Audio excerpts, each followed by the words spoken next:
كابتن هشام طبيعي او لا؟ ناس كتير قوي اتكلمت في السوشيال ميديا عن الموضوع ده، وانا النهارده جاي اتكلم هل هو طبيعي ولا لا. اعرفه او عرفت ان هو بيتمرن بقاله فتره كبيره، وانا كمان جاي اقول لك عن تجربه شخصيه انك تقدر توصل للشكل ده طبيعي، وان الشخص اللي قدامك طبيعي. اثبات على كده ان انا مثلا عندي 30 سنه وبتمرن من 15 سنه، فبقالي فتره كبيره جدا بتمرن، فاكتسبت الكثافه العضليه والعمق العضلي اللي يمكنك من الموضوع ده. بس عشان تعمل الكلام ده لازم توصل لنسبه دهون تكون قليله جدا، يعني 3%، 4%، 7%، وكل ده تقدر توصل له طبيعي، بس بياخد وقت كبير.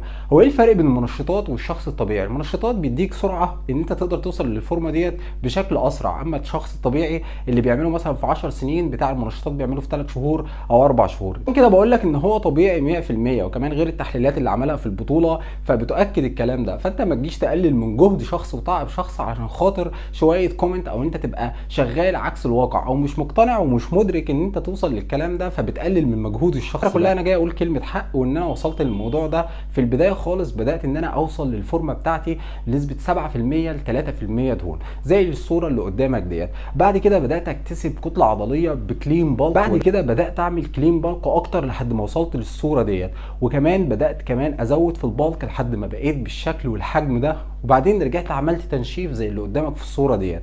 اهم حاجه او الفكره كلها ان احنا بقالنا فتره كبيره قوي بنتمرن، غير الاكل والتعب والدايت والعمر التدريبي، كل ده بيديك كثافه عضليه وبيغير من شكل العضله بتاعتك. يمكن كمان جيناتك كمان بتتغير، يعني في البدايه ما كنتش بالشكل ده، بدات اتطور وكل سنه بتطور اكتر. لو انت ما تعرفنيش وشفت الصوره ديت هتقول الشخص ده مش طبيعي، ده بياخد هرمونات. انت شايف العروق، شايف العمق العضلي، شايف الكثافه العضليه. والله الناس اللي تعرفني هتعرف ان انا مش لاقي اكل اصلا، يعني انا بجيب حق صدور الفراخ بالعافيه.